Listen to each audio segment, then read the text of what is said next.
मध्य प्रदेश की राजनीति में बड़ा घटनाक्रम सामने आया है।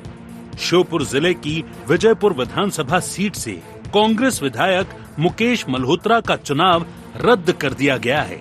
मामला चुनावी हलफनामे में क्रिमिनल रिकॉर्ड छिपाने से जुड़ा था। मध्य प्रदेश हाईकोर्ट की ग्वालियर बेंच ने सुनवाई के बाद चुनाव को शून्य घोषित कर दिया।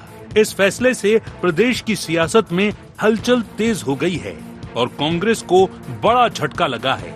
विजयपुर उपचुनाव में कांग्रेस के मुकेश मल्होत्रा ने बीजेपी के रामनिवास रावत को 7,364 वोटों से हराया था। हार के बाद रावत ने कोर्ट में याचिका दायर कर आरोप लगाया था कि मल्होत्रा ने चुनावी हलफनामे में अपने खिलाफ चल रहे 6 आपराधिक मामलों की जानकारी छिपाई है। कोर्ट ने मामले की सुनवाई के बाद चुनाव को शून्य घोषित कर दिया और दूसरे स्थान पर रहे उम्मीदवार को विधायक मान लिया। विजयपुर सीट पर बड़ा फैसला, मुकेश मल्होत्रा का चुनाव रद्द। क्रिमिनल रिकॉर्ड छिपाने का मामला, हाईकोर्ट की ग्वालियर बेंच का फैसला। रामनिवास रावत होंगे नए विधायक, कांग्रेस को लगा बड़ा झटका। तो रामनिवास जी ने ये कहते हुए याचिका लगाई कि उनके द्वारा अपना आपराधिक रिकॉर्ड नॉमिनेशन फॉर्म में छुपाया है। तो आज माननीय न्यायालय ने 2 केसेस को रेलिवेंट माना है। उन्होंने चार्जेस की जानकारी फॉर्म भरते समय वो उन्होंने नहीं लिखा है, तो कोर्ट ने उसको करेक्ट प्रैक्टिस मानते हुए इलेक्शन सेट असाइड किया। अभी हमने एक एप्लीकेशन लगाई है आज ही कि जब तक हम सुप्रीम कोर्ट जा रहे हैं तो एटलीस्ट हमें 15 दिन का समय दिया जाए। हाँ, रिटर्न कैंडिडेट घोषित किया है वो, लेकिन उसकी कॉन्सिक्वेंशियल एक कार्रवाई होती है। ये तो एक प्रक्रिया है।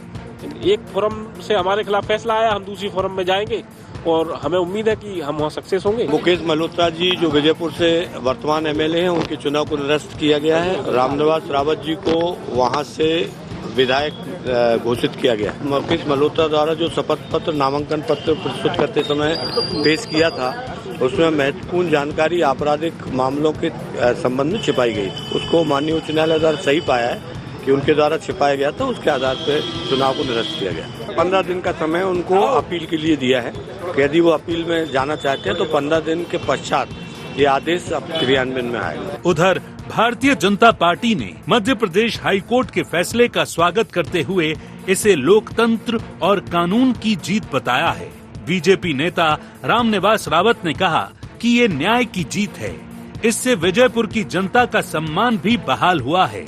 वहीं कांग्रेस ने फैसले पर असहमति जताते हुए कहा कि वे कानूनी विकल्पों पर विचार कर रहे हैं। कांग्रेस का दावा है कि मुकेश मल्होत्रा के साथ न्याय होना चाहिए और अंतिम निर्णय अदालत में ही होगा। न्यायालय ने निर्णय दिया है, निर्णय आपके सामने है। मेरा मानना ये है कि माननीय उच्चतम न्यायालय ने, चुनाव आयोग ने चुनाव सुधारों को लेकर जो नियम बनाते गए, चुनाव प्रक्रिया में सुधार हुआ। शपथ पत्र का उद्देश्य ये है कि उनका प्रतिनिधि कैसा है, उसका चरित्र कैसा है, उसका व्यक्तित्व कैसा है, उसके पास प्रॉपर्टी कैसी है, सारी चीजें दी जानी चाहिए। वो उसने छुपाई। अपने आपराधिक प्रकरण जिन 2 में सजा हुई थी उनको छुपाया और वो छुपाने के कारण आज न्याय निर्णय आया है, उसको शून्य घोषित कर दिया है और हमने डिक्लेयर घोषित कर दिया है।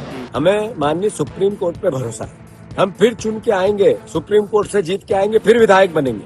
पर भारतीय जनता पार्टी की कलाई खुल गई। जिस तरीके से लगातार दलित और आदिवासियों पर, लोकतंत्र और संविधान पर प्रहार हो रहे हैं, देश देख रहा है। अगर दम होता तो चुनाव में जाते, फिर चुन के आते। कानून का सहारा लेकर अलोकतांत्रिक काम कर रहे हैं। हम अपने दृढ़ इच्छा शक्ति से, कानून और कांग्रेस के विचार से फिर जीतेंगे। बहरहाल हाईकोर्ट के इस फैसले ने विजयपुर की राजनीति का पूरा समीकरण बदल दिया है। भारतीय जनता पार्टी इसे सच की जीत बताते हुए कह रही है कि कानून से ऊपर कोई नहीं, जबकि कांग्रेस फैसले पर असहमति जताते हुए आगे की कानूनी राह तलाशने की बात कर रही है। ऐसे में कहा यही जा रहा है कि हाईकोर्ट का ये फैसला आने वाले समय में प्रदेश की राजनीतिक बहस को और तेज करेगा।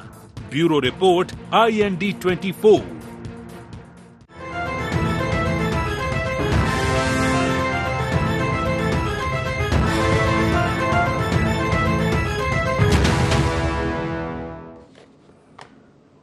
नमस्कार, IND एजेंडा में आपका स्वागत है। मैं हूं राघवेंद्र सिंह। आज हम बात करेंगे एक राजनीतिक फैसले के बारे में। दरअसल ये फैसला किसी पार्टी का नहीं बल्कि अदालत का है। आज इसी पर विस्तार से बात की फैसले के उलटफेर के मायने क्या हैं। वजह यह कि मध्य प्रदेश के इतिहास में पहली बार करीब ऐसा हो रहा है कि जब कोर्ट के फैसले के बाद एक निर्वाचित विधायक का निर्वाचन शून्य घोषित किया है और उसी पर राजनीति में मारामारी शुरू हो गई है। आज इसी पर विस्तार से बात करें उसके पहले एक नज़र एजेंडा पॉइंट्स पर। क्या हलफनामे में जानकारी छिपाना पड़ा भारी? हाईकोर्ट के फैसले से क्यों बदले विजयपुर के समीकरण? क्या इस फैसले का प्रदेश की राजनीति पर पड़ेगा असर? कांग्रेस के लिए कितना बड़ा झटका है यह फैसला? तो इस पूरे मामले में चर्चा के लिए हमारे साथ मौजूद है स्टूडियो में भाजपा के प्रवक्ता कृष्ण गोपाल जी, आपका बहुत बहुत स्वागत है। अनुराग श्रीवास्तव जी हमारे साथ हैं, पत्रकार साथी। अनुराग जी, आपका बहुत स्वागत है। और जूम पर जुड़ गए हमारे साथ कांग्रेस के प्रवक्ता फिरोज सिद्दीकी जी। फिरोज जी, आपका भी बहुत बहुत स्वागत है। मुझे लगता है कि फिरोज जी, आपसे सबसे आखिरी में टिप्पणी लूंगा। चर्चा की शुरुआत थर्ड एम्पायर से करता हूं, अनुराग जी से। अनुराग जी, ये कोई चूक है नामजदगी का फॉर्म भरते समय, या जानबूझकर छिपाई हुई बात है? ये तो अदालत ने तय किया है। अब इस बारे में टीका टिप्पणी होती रहेगी। हमारी खासतौर से IND24 की राय है कि अदालत के फैसले पर ना तो हम खुशी जाहिर करते, ना उसकी आलोचना, ना फैसला का स्वागत, ना उसकी निंदा, क्योंकि अदालत ऐसी चीज़ है जो इंसाफ करती है। इंसाफ का तराजू हमारी वजह से कम ज़्यादा हो सकता है। अपील के रास्ते सबके लिए खुले, तो अदालत के फैसले पर कोई टिप्पणी नहीं। लेकिन ये ज़रूर है कि क्या जो प्रत्याशी, जो विधायक हैं कांग्रेस के, मुकेश जी, उनसे कोई चूक हुई है? और अगर चूक हुई है तो फिर उसकी भरपाई कैसे होगी? कांग्रेस, हर पार्टी अपने लीडर के साथ होती है, अपने कार्यकर्ता के साथ होती है, तो उसी तरह से कांग्रेस भी अपने विजयपुर के विधायक के साथ है। और बीजेपी जाहिर है कि फ्रंट फुट पर खेल रही है अदालत के फैसले की वजह से। पहले आपकी राय, फिर मैं आऊँगा कृष्ण गोपाल पाठक जी की तरफ। बिल्कुल राघवेंद्र जी, देखिए कोर्ट का फैसला आ गया। ये लंबे समय से कयास लगाए जा रहे थे कि जो कांग्रेस प्रत्याशी है उसने अपना जो हलफनामा दिया है उसमें कुछ जानकारी छुपाई है। रामनिवास रावत ये याचिका लेकर हाई कोर्ट में पहुंचे थे और उस पर हाई कोर्ट का फैसला आ गया। इसको कानूनी तौर पर समझना होगा, वो अलग एक मुद्दा है। लेकिन ये तो साबित हो गया कि जो मुकेश मल्होत्रा थे उन्होंने अपना हलफनामा जब पेश किया तो वो या तो चूक गए या फिर उन्होंने जानकारी छिपाने का काम किया। उन्होंने कुछ अपने आपराधिक मामलों की जानकारी हलफनामे में नहीं दी और उसी को लेकर जो बीजेपी के अब नेता हैं रामनिवास रावत, उन्होंने जो है शिकायत कोर्ट में की और अब ये कोर्ट का एक बड़ा फैसला आ गया। लेकिन इसको इस तरीके से भी समझें राघवेंद्र जी के माना ये जा रहा था कि यदि कोर्ट का फैसला आएगा और यदि मुकेश मल्होत्रा की विधायकी को शून्य भी घोषित किया जाता है तो वहाँ पर उपचुनाव होगा। लेकिन जो अभी तक जानकारी निकल कर आ रही है उसमें कोर्ट ने ये भी कह दिया है कि रामनिवास रावत अब वहाँ पर विधायक हैं। अब इस पूरे मामले को सुप्रीम कोर्ट या डबल बेंच में जिसमें भी चुनौती दी जाएगी वो एक अलग मुद्दा है। लेकिन मैं आपकी जानकारी में एक मामला लाना चाहूँगा। हमने भी देखा था कि भोपाल नगर निगम में साल 2015 में भी एक ऐसा मामला आया था, हालांकि नगर निगम का मामला है। वार्ड 41 की पार्षद थी फहमीदा अकबर, उनका भी कुछ इसी तरीके का मामला हुआ था, शिकायत पहुंची थी और उसके बाद उनका पार्षद के जो निर्वाचन है उसको शून्य घोषित कर दिया गया था और जो भाजपा की जो दूसरे नंबर के कैंडिडेट थे उनको पार्षद घोषित कर दिया गया था। तो ये पहला मौका विधायक के तौर पर जरूर कहा जा सकता है, लेकिन कोर्ट इससे पहले भी इस तरीके के कुछ फैसले सुना चुका है। तो अब इस पूरे मामले में नज़र ये होगी कि क्या सुप्रीम कोर्ट इस पूरे मामले पर स्वीकार करता है और फिर उसका क्या फैसला आता है, क्या वहाँ पर उपचुनाव जैसे हालात बन सकते हैं। ये तमाम बातें अब सुप्रीम कोर्ट के फैसले पर निर्भर करेंगी। लेकिन ये तो तय हो गया कि कांग्रेस को एक बड़ा झटका लगा। अब ये कांग्रेस के पास एक बाकायदा टीम होती है, वो जब नामांकन फॉर्म जमा किया जाता है, बी फॉर्म जारी किया जाता है, तब ये तमाम तरह की जानकारियां रखी जाती हैं। तो एक चूक तो कांग्रेस पार्टी की तरफ से हो गई और जिस जीत को जीतू पटवारी के हिस्से वाली एक बड़ी जीत बताया जा रहा था, वो जीतू पटवारी के लिए भी एक बड़ा झटका जरूर कहा जा सकता है, क्योंकि उनके अध्यक्ष काल में कांग्रेस पार्टी ने विजयपुर विधानसभा सीट का उपचुनाव जीता था। तो ये कांग्रेस के लिए तो एक बड़ा झटका है। देखिए, अब ये जीतू पटवारी की हार है कि भाजपा की जीत है, ये चुनावी राजनीतिक बातें हो सकती हैं। ये मामला पूरा तकनीकी है और कोई भी लीडर, चाहे वो छोटा हो बड़ा हो, अपनी राजनीतिक हत्या नहीं करेगा गलत जानकारी देकर। ये मन हम लोगों की राय है, अदालत के फैसले सिर माथे पर। लेकिन मुकेश जी ने जो फॉर्म भरा हुआ, आपने भी जिक्र किया कि क्या ऐसी टीम थी जो फॉर्म भरने के बाद उसकी जांच पड़ताल करती है हर पार्टी के भीतर, और क्या उसमें कोई चूक हुई और उसके चलते कांग्रेस को ये दिन देखने पड़े। लेकिन सीधी सी बात है कि अब प्याज के छिलके की तरह लोग बहुत सारी बातें करेंगे कि टीम में कोई भाजपा का था क्या, मुकेश जी ने कुछ गड़बड़ी कर दी क्या, लेकिन फैसला सामने है और मामला अब राजनीतिक उथल पुथल का हो गया। कृष्ण गोपाल जी, मैं सिर्फ इस बात की चर्चा करूंगा कि दोनों भाजपा और कांग्रेस के साथी एक ही संसदीय सीट से आते, विदिशा की हम बात करें तो एक बार विदिशा में भी ऐसा हुआ है कि कांग्रेस के प्रत्याशी का नामांकन रद्द हो गया था क्योंकि उन्होंने उसकी मूल कॉपी के बजाय फोटो कॉपी लगा दी थी। तब सुषमा स्वराज यहाँ से प्रत्याशी हुआ करती थी भाजपा की, और वो एक तरह से कांग्रेस की तरफ से वॉकओवर हो गया था, लेकिन वो इलेक्शन के पहले ही पर्चा रद्द हो गया था। अब ये इलेक्शन के बाद कांग्रेस चुनाव जीत गई विजयपुर में जीतने के बाद रामनिवास रावत ने याचिका दायर की और सबके सामने कि फैसला रामनिवास के पक्ष में आया और मुकेश मल्होत्रा इस मामले में हार गए। आपकी राय, बीजेपी किस ढंग से देख रही है और आगे की क्या तैयारी लगती है? हालांकि सारा मामला भाजपा हाईकमान देखेगा और वैसे तो सुप्रीम कोर्ट देखेगा, कानून का मामला है। आपकी राजनीतिक टिप्पणी। देखिए राघवेंद्र जी, मेरा साफ तौर पर यह मानना है कि यह कोई राजनीतिक फैसला नहीं है, यह कानूनी फैसला है। 1 नहीं, 2 नहीं, 3 नहीं, 4 नहीं, 5 नहीं, 6 बड़े बड़े आपराधिक मामले कांग्रेस के प्रत्याशी ने अपने नामांकन पत्र भरते समय शपथ पत्र में छुपाए हैं। दूसरी बात, अभी मैं जीतू पटवारी जी को सुन रहा था, उन्होंने कहा भारतीय जनता पार्टी की कलई खुल गई।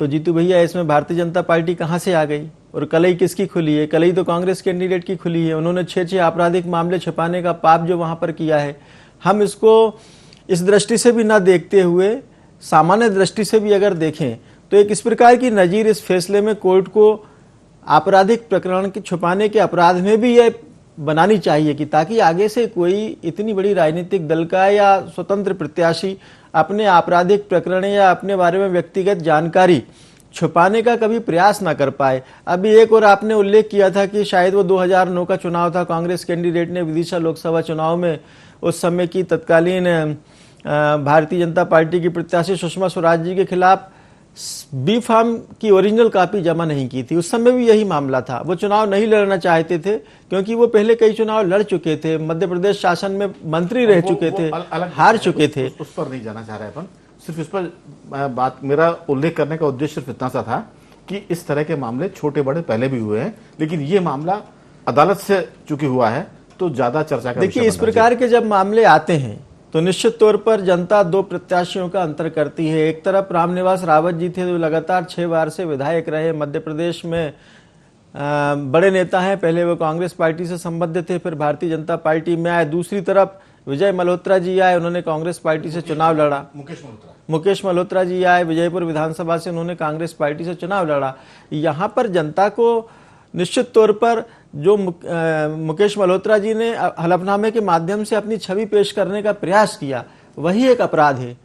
उन्होंने इतनी बड़ी अपनी जो आपराधिक छवि है या प्रकरण उन पर 6 दर्ज हैं, उसको छुपाने की भारी भूल की है। और मैं नहीं मानता कि ये कोई गलती से या छूट गया हो या भूल हो गई हो, यह तो एक सुनियोजित तरीके से अपनी छवि बनाने के लिए, चमकाने के लिए, अपनी जो काली छवि है उसको ढकने का प्रयास था, जो उन्होंने शपथ पत्र में उन 6 आपराधिक प्रकरण का उल्लेख नहीं किया। हमारा यह एक राजनीतिक दल के कार्यकर्ता या विचारधारा से अपन हट भी जाएं तो सामान्य नागरिक के नाते मेरा इसमें यह मत स्वयं का भी रहेगा कि हाई कोर्ट को ही नहीं, सुप्रीम कोर्ट को भी एक निश्चित समयावधि बनाकर यह हम 15 दिन में सारे डॉक्यूमेंट की जांच करेंगे। ये जो हाई कोर्ट ने आज फैसला दिया है उस पर सुप्रीम कोर्ट 15 दिन में निर्णय सुनाकर एक देश के कानून की व्यवस्था में ऐसी नजीर पेश करे जिसके माध्यम से कोई भी इस प्रकार का प्रकरण वर्षों तक या दशकों तक न लटका रहे। 2 साल बाद फिर चुनाव आ जाएंगे। एक व्यक्ति जो चुनाव जीतने के लिए पात्र नहीं था, फॉर्म भरने के लिए उसने आपराधिक प्रकरण छुपाए, वो 2 वर्ष से लगातार मध्य प्रदेश विधानसभा का सदस्य बनकर क्षेत्र में घूमता रहा, विधानसभा में बैठता रहा, मध्य प्रदेश के मंत्रालय में घूमता रहा। निश्चित तौर पर उसके लिए उनको भी एक सजा का प्रावधान कोर्ट को करना चाहिए। सिद्दीकी साहब, सारा मामला आपके सामने है। कल तक मुकेश जी भाजपा में थे, फिर रावत जी कांग्रेस में थे, अल्टा पलटी हो गई प्रत्याशियों की, और इत्तेफाक देखिए आप कि कल तक जिसके पक्ष में आप प्रचार करते थे उसको हराने में आपने काम किया, वो हार भी गए। और कल तक बीजेपी का जो कार्यकर्ता था वो आपकी तरफ से विधायक बन गया। ये तो था राजनीतिक कुशलता पराक्रम, लेकिन भाग्य देखिए आप, मुकद्दर किसे कहते हैं, कि जो विधायक बन गया था आज वो अदालत के फैसले से अयोग्य घोषित हो गया। हालांकि 15 दिन का वक्त है, कोई ऐसा नहीं है कि कल से ही सब कुछ हो जाएगा, अभी म्याद है। जाहिर है कि कांग्रेस और मुकेश मल्होत्रा जी सुप्रीम कोर्ट जाएंगे और वहाँ से जो भी फैसला आए, जो आदेश निर्देश आए, वो वहाँ से स्टे होता है कि नहीं होता है। अगर स्टे हो गया तो बात यहीं रुक जाएगी, अगर स्टे नहीं हुआ तो फिर रामनिवास जी की बल्ले बल्ले है। आपकी राय, ये त्रुटि थी, चूक थी, या कोई और बात थी, नासमझी थी, क्या समझ रहे हैं इसको आप? देखिए राघवेंद्र जी, कई बार कैंडिडेट गलती कर जाते हैं, अगर अदालत ने माना है तो कहीं ना कहीं कुछ बात है। लेकिन मैं एक बड़ा गंभीर मामले को लेकर एक बात उठाना चाहता हूं। बिंदु ये है जी कि आपका, मेरा, अनुराग जी का, केजी पाठक जी का, आम नागरिक का ये अधिकार है कि वो अपने विधायक को चुने। लेकिन और अगर अदालत किसी को विधायक बना दे तो मैं ये समझता हूं कि ये बात समझ से मेरे परे है। हो सकता है मुझे कानून की प्रक्रिया की जानकारी नहीं है, लेकिन भारत का जो संविधान है वो लोकतंत्र ये कहता है कि जो उसका नुमाइंदा है वो लोक के माध्यम से चुनकर जाएगा। हम लोगों का ये अधिकार है, ये अदालत का अधिकार कैसे है वो अदालत को बेहतर मालूम होगा। इस मामले में मैं ज्यादा टिप्पणी नहीं कर सकता क्योंकि मैं कानून का जानकार नहीं। जो केजी पाठक जी बहुत बड़ी बड़ी बातें कर रहे हैं कि वो सुचिता की राजनीति की बात कर रहे हैं, बहुत अच्छी बात है, बड़ी अच्छी लग रही है इनके मुंह से, क्योंकि ये भी नर्मदा किनार के आदमी है ना, तो नर्मदा किनार का आदमी कई बार बातें सही बोल जाता है। तो हम भी और ये भी, हम सब नर्मदा किनार के लोग हैं जी। सवाल ये है कि इनके प्रहलाद लोधी जी हैं, उनको 2 साल की सजा हुई, तहसीलदार को घसीट के पीटा था उन्होंने, उनका निर्वाचन शून्य कर दिया गया, उनको 2 साल से ज्यादा की सजा हुई, उनका निर्वाचन विधानसभा अध्यक्ष ने शून्य कर दिया। अदालत ने विधानसभा अध्यक्ष के निर्णय को ही स्टे कर दिया और वो स्टे रहने के बाद वो दोबारा विधायक बन गए और अभी तक स्टे लगा हुआ है। देखिए ये दोनों मामले एक जैसे हैं, वो स्टे अभी भी लगा हुआ है। निर्मला सप्रे हैं, जो बड़वा के विधायक हैं, ओम बिरला, वो दोनों का मामला भी ऐसा ही मामला है कि उन्होंने सबके सामने दल बदल किया, वीडियो है, फुटेज है, मीडिया रिपोर्ट्स हैं, वो भी आज भी स्टे लगा हुआ है। राहुल गांधी जी के मामले में भी आपने ये देखा कि उनको बिना बात के 2 साल की सजा हुई, फिर हाई कोर्ट ने उसको बरकरार रखा और सुप्रीम कोर्ट ने सेट असाइड कर दिया। तो इस मामले में ज्यादा अभी सोचने का, विचार करने का सवाल नहीं है। हो सकता है कि हमारे विधायक ने गलती की, माननीय न्यायालय का कांग्रेस पार्टी सम्मान करती है, लेकिन असहमति जताना, उसके खिलाफ अपील करना यह नागरिक का अधिकार है, ये उसका संवैधानिक अधिकार है। लेकिन कोई अदालत किसी को विधायक कैसे घोषित कर सकती है, ये जो है, इसका वाकई इस मामले को सुप्रीम कोर्ट में लेके जाना चाहिए और मेरे ख्याल में इसकी कॉन्स्टिट्यूशनल बेंच पे इसकी सुनवाई होनी चाहिए कि कॉन्स्टिट्यूशन के माध्यम से अदालत किसी को विधायक कैसे घोषित कर देगी। ये मेरा आपका अधिकार है, मतलब हमने वोट दिया है, ठीक है। अगर आपने उनका निर्वाचन शून्य कर दिया था, ठीक है, निर्वाचन शून्य हो सकता है, आपने गलती की, आपका निर्वाचन शून्य, री इलेक्शन कराया जाए, वो सीट वैकेंट हो गई, चुनाव आयोग को बोल दिया जाए, लेकिन उसी सीट को आपने दोबारा, उन्होंने कहा विधायक, बोले ये नहीं, अब ये रहेगा विधायक। तो ये जो मामला है इसको कानूनी मापदंडों पे परखा जाना चाहिए। और एक हमारे आदिवासी विधायक के साथ जो हुआ है, कांग्रेस पार्टी पूरी तरीके से मुकेश मल्होत्रा जी के साथ है और हम इस बात की अपील सुप्रीम कोर्ट में करेंगे और मजबूती से अपना पक्ष रखेंगे। मैंने कहा ना, हम इसको कॉन्स्टिट्यूशनल बेंच तक लेके जाएंगे और कॉन्स्टिट्यूशनल बेंच से इसका फैसला कराएंगे कि ये अदालत ने कैसे किसी को विधायक घोषित कर दिया। असल में क्या है, ताकि ये नजीर भारत, मध्य प्रदेश के लिए ही नहीं, पूरे देश के लिए एक नजीर साबित हो जाए। बिल्कुल, हो सकता है हम गलत तो, आप ठीक कह रहे हैं, आपकी बात आ गई है। मेरा सिर्फ इसमें इतना मानना है कि आप और हम आम आदमी हैं, आप राजनीतिक कार्यकर्ता, हम लोग पत्रकार हैं, लेकिन जिसने फैसला दिया वो हाई कोर्ट के जज है और उन्हें भी ये पता होगा कि ये मामला विधि सम्मत है कि नहीं है। हम उसकी बहस में नहीं जा रहे हैं, उस पर नहीं जा रहे हैं कि वो गलत है कि सही है, लेकिन जी हाँ, लेकिन हमको जो असहमति है वो हम असहमति नहीं, वो तो हमने शुरू में कहा कि अपील के रास्ते खोले हैं, अपील के रास्ते में वो आपका अधिकार है, किसी का भी अधिकार है। लेकिन ऐसी अपेक्षा करना श्रीवास्तव जी कि अदालत फैसला विधि विरुद्ध दे देगी, ये संभव नहीं लगता है। कोई ना कोई उसमें होगी। आम आदमी ये समझता है कि अगर कोई किसी ने गड़बड़ी की है, उसका चुनाव शून्य घोषित हो गया है, तो वहां उपचुनाव होगा। ऐसा होता आया है। आपने अपनी बातचीत में कहा था कि एक पार्षद का मामला था भोपाल का, उसमें ऐसा हुआ था। तो ये चीजें हम सुप्रीम कोर्ट पर छोड़ते हैं। हमारी अज्ञानता हो सकती है, लेकिन हाईकोर्ट का जज कोई ऐसा काम फैसला करेंगे, ये अपेक्षा बिल्कुल नहीं है। आपकी राय, राजनीतिक पक्ष विपक्ष अपनी जगह है, लेकिन इससे एक बात तो तय हुई कि अगर आप नामजदगी का पर्चा भरते हैं तो आगे से उसकी किसी अच्छे जानकार से भी बात कराएं, और जो आपकी टीम इसको देख रही है उसमें कोई ऐसा अज्ञानी ना हो जो गलत पर्चे को भी, या ये मुझे लगता है कि इसमें श्रीवास्तव जी एक बात और है, जो लोग पर्चे की जांच कर रहे हैं पार्टी के भीतर, उनको नहीं पता है कि मुकेश जी पर कितने मुकदमे हैं। ये तो मुकेश जी को मालूम है। डॉक्टर को जब तक आप नहीं बताएंगे कि मुझे क्या मर्ज है, तब तक वो उसका दवा नहीं देगा। अगर उनको नहीं बताया गया होगा तो जाहिर है कि उन्होंने उसी को सही माना और पेश कर दिया, और वो चुनाव लड़ गए और चुनाव जीत गए। ये तो रामनिवास रावत जी जानते होंगे बहुत बारीकी से। उन्होंने कोई चीज़ निकाली और सिक्का उछाला और वो उनके पक्ष में गिर गया। लेकिन ये सिक्का उछालने का भी मामला नहीं है, ये कानूनी दावपेच का है। आपकी राय?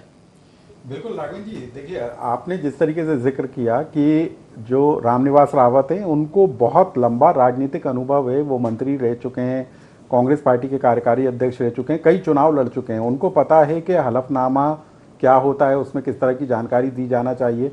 ये जानकारी में उनके था कि जो मुकेश मल्होत्रा हैं उन्होंने अधूरी जानकारी दी है, कुछ जानकारियां छुपाई हैं, और इसी को लेकर वो कोर्ट गए। यानी कि उनके पास तो सबूत थे, साक्ष्य थे, उसी के जरिए उन्होंने इस पूरे मामले को उठाया। और मुकेश मल्होत्रा पहली बार चुनाव लड़े हैं तो निश्चित तौर पर उनका अनुभव कम होगा, लेकिन यदि नामांकन दाखिल किया जाता है तो उसमें आपकी संपत्ति कितनी है उसकी सही सही जानकारी देना चाहिए, यह आयोग के नियम है। यदि आपके ऊपर कोई आपराधिक मामले हैं तो उसकी जानकारी भी आपको पूरी देना चाहिए। जो नियम कहता है चुनाव आयोग का कि आपको नामांकन दाखिल करना है तो उसमें क्या क्या जानकारी दी जाना चाहिए। और हम तो ये भी देखते हैं कि जो राजनीतिक दल होते हैं वो अपने लॉ एक्सपर्ट से, अपने वकीलों से राय मशवरा करने के बाद, पूरी जानकारी देने के बाद ये नामांकन फाइल करते हैं। लेकिन जो मुकेश मल्होत्रा ने जानकारी छुपाई, या तो उनका अनुभव कम था या वो वाकई में गंभीर मामले थे जिनको वो छुपाकर जनता के बीच जाना नहीं चाहते थे। श्रीवास्तव जी, अगर वो छुपाते तो फिर दो मुकदमे भी क्यों लिखते? जाहिर है कि वो उनमें राजनीतिक अनजानापन था जिस वजह से ये गलती हुई। नहीं तो हर किसी को पता है कि हम अगर नहीं लिखेंगे तो सदस्यता हमारी चली जाएगी। तो इतना बड़ा जोखिम कौन नहीं लेगा, चाहे वो प्रत्याशी हारने वाला हो या जीतने वाला हो। कृष्ण गोपाल जी, सियासत अपनी जगह है, लेकिन एक सबक जरूर है कि ग्राम पंचायत के सरपंच पंच से लेकर पार्लियामेंट तक का जो प्रत्याशी पर्चा भर रहा है वो अपनी सारी जानकारी ठीक से लिखे। खासतौर से अगर उस पर कोई मुकदमे है, गलती करेंगे तो फिर अदालत आपके खिलाफ फैसला सुनाएगी और आपको अपने पद से हाथ धोना पड़ेगा। पूरी बातचीत और जो फैसला आया उसका ये एक निष्कर्ष और ये सबक है। आपकी बहुत छोटी सी टिप्पणी। देखिए, जनता दोनों प्रत्याशियों को तोलती है, टटोलती है, उसके बाद निर्णय लेती है। हम जनता की समझदारी पे कोई प्रश्न नहीं उठा रहे हैं। अगर हम मोबाइल भी लेने जाते हैं राघवेंद्र जी, तो 256 GB का है और दुकानदार अगर हमें उसको 512 GB का बता देगा तो हम सोचेंगे कि ये 512 GB का है, लेकिन वो धोखा है। उन्होंने धोखा किया है क्षेत्र की जनता के साथ शपथ पत्र में मामले को छुपाकर। उससे उन्हें 6 मुकदमे हैं और उन्होंने 2 लिखे और 4 नहीं लिखे, तो उससे क्या फायदा होना है? देखिए, फायदा तो है नहीं कि जनता कोई मुकदमे देखकर तो वोट करती नहीं है। अगर मुकदमे देखकर वोट करती तो कई माफिया जो डॉन है वो सांसद नहीं बनते और विधायक नहीं बनते। देखिए, ये पूरी चुनावी प्रक्रिया है, कानूनी प्रक्रिया है, और आज जिस प्रकार से हाईकोर्ट ने इस पर अपना निर्णय दिया है हम उसका स्वागत करते हैं। निश्चित तौर पर शपथ पत्र होता ही इसलिए कि हम सत्य की शपथ लें, ना कि शपथ पत्र सत्य की लेते हुए झूठ की शपथ लें, यानी कुछ छुपाएं। तो ये जो गंभीर अपराध उन्होंने किया है मल्होत्रा जी ने, निश्चित तौर पर आज हाईकोर्ट ने दूध का दूध पानी का पानी किया है। और यह जो चुनाव प्रक्रिया है हम जनता के ऊपर क्यों ला दें? हम हाईकोर्ट के इस फैसले का स्वागत करते हैं। अगर उन्होंने गलती की, अपराध छुपाए, तो हारे हुए कैंडिडेट को विधायक के स्थान पर बैठा रही है। की लॉटरी खुली है, वो विधायक बन जाएंगे, लेकिन दूसरा पक्ष इतने आसानी से देगा नहीं, क्योंकि सवाल खड़े कर चुके हैं कांग्रेस के नेता और इस पर वो बात आगे जाएगी। फिरोज सिद्दीकी जी, वक्त खत्म हो चला है। आपकी छोटी सी टिप्पणी, एक के लिए खुश होने का समय, दूसरे लिए संघर्ष का समय, आपकी राय? देखिए, अदालत के निर्णय पर हमारी असहमति जताना ये तो एक अधिकार है, और ऊपर जाके अपील करना जी। हम ये भी मानते हैं कि अदालत ने नियम प्रक्रियाओं को देखा होगा, हमारी जानकारी कम है, लेकिन कई बार अदालत को ऐसे मुहाने पे आ जाती है कि गिलास आधा भरा है और आधा खाली है। हम कह रहे हैं आधा खाली है, अदालत कह रही है गिलास आधा भरा है। तो उस मामले को लेके आप ऊपर जा सकते हैं और हम जा रहे हैं। और रही बात, हम इस मामले में हमको सुप्रीम कोर्ट से राहत मिलेगी, बिल्कुल माननीय उच्चतम न्यायालय हमें राहत देगा, और अभी हमारे पास 15 दिन का समय है। और भारतीय जनता पार्टी जितनी सुचिता की बातें कर रही है, तो बैतूल की विधायक ने भी झूठी अपनी है ना सर्टिफिकेट लगाया था, जाति प्रमाण पत्र, और बाद में वो बाद में मान्य हो गया, लेकिन जब तक उनका कार्यकाल पूरा हो गया। तो ये जो है कि अलग अलग मामलों में अलग अलग टाइम फ्रेम होता है, तो वो कोई जल्दी आ जाता है, किसी की किस्मत खराब है, किसी का बहुत पूरा कार्यकाल पूरा हो जाता है, तो ये होता रहता है। आप तो राजनीति के पुराने खिलाड़ी हो चुके हैं, 15 दिन खुशी मनाने में क्या दिक्कत है? मनाने दीजिए बीजेपी को, अगर अदालत का फैसला आया हम खुशी को आपके पास न्यायालय पे भरोसा, बिल्कुल आपके पास वक्त है, आप 15 दिन के भीतर सुप्रीम कोर्ट जाइए, कुछ ना कुछ राहत मिलेगी। लेकिन तब तक तो भाजपा को खुशियां मनाने दीजिए, कल हिंदुस्तान जीता है। अब रामनिवास रावत जी तो मिठाई खा चुके हैं, हम तो देख ही रहते कि वो मिठाई खा ही रहे। तो कुल मिलाकर